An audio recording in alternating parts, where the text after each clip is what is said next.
The haunting of Desolation Station. In the heart of a desolate landscape, where the dusty road stretched on endlessly and the sun beat down mercilessly upon the earth, there stood a solitary bus station. Its concrete walls were weathered and cracked, the faded sign barely visible amidst the swirling dust. This was the lonely bus station, a place where time seemed to stand still and where the only visitors were those who had nowhere else to go. Jack found himself there one scorching afternoon, his journey uncertain, his past a blur of faded memories. With no money left for a proper ticket, he had hitched a ride with a kind stranger who dropped him off at the lonely bus station before vanishing into the distance. Alone and weary, Jack sought refuge from the relentless sun within the station's crumbling walls. But as he stepped inside, a chill gripped his spine, and the air felt heavy with the weight of unseen eyes watching him. The interior was dimly lit, the flickering fluorescent lights casting long shadows that danced along the walls. The air was thick with the smell of decay and abandonment, and Jack couldn't shake the feeling that he was not alone. As the hours passed, Jack found himself lost in thought, his mind drifting to places he had long forgotten. But the silence of the station was suffocating, and every creak of the floorboards echoed like a scream in the night.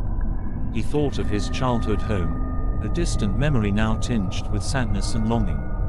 He thought of the people he had left behind, their faces blurred and indistinct in his mind's eye. But amidst the loneliness and despair, there was a flicker of hope, a glimmer of possibility that kept Jack going. But as the sun dipped below the horizon and the station plunged into darkness, that glimmer of hope faded, replaced by a gnawing sense of dread. Shadows seemed to move in the corners of Jack's vision, and strange whispers echoed through the empty corridors. He tried to shake off the feeling, to convince himself that it was just his imagination running wild. But then he heard it, a soft, plaintive wail that sent shivers down his spine. It sounded like the cry of a lost soul, echoing through the empty station like a ghostly lament. With a pounding heart, Jack ventured further into the darkness, his footsteps echoing in the silence. But the deeper he went, the more oppressive the atmosphere became, until he could barely breathe for the weight of it.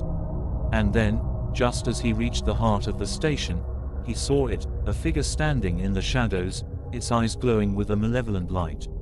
It was like nothing Jack had ever seen before, a twisted, grotesque creature that seemed to flicker in and out of existence like a trick of the light. Frozen in terror, Jack watched as the creature stepped forward, its form shifting and changing with each movement. And then, with a guttural growl, it lunged at him, its claws outstretched and gleaming in the darkness. With a cry of fear, Jack turned and ran, his heart pounding in his chest as he fled into the night. He didn't stop until he was far from the lonely bus station, far from the horrors that lurked within its crumbling walls. But even as he put distance between himself and the cursed place, he knew that he would never forget the terror he had witnessed there. For some places are not meant for the living, and the lonely bus station was one such place, a place where nightmares dwell and the boundaries between this world and the next are thin indeed.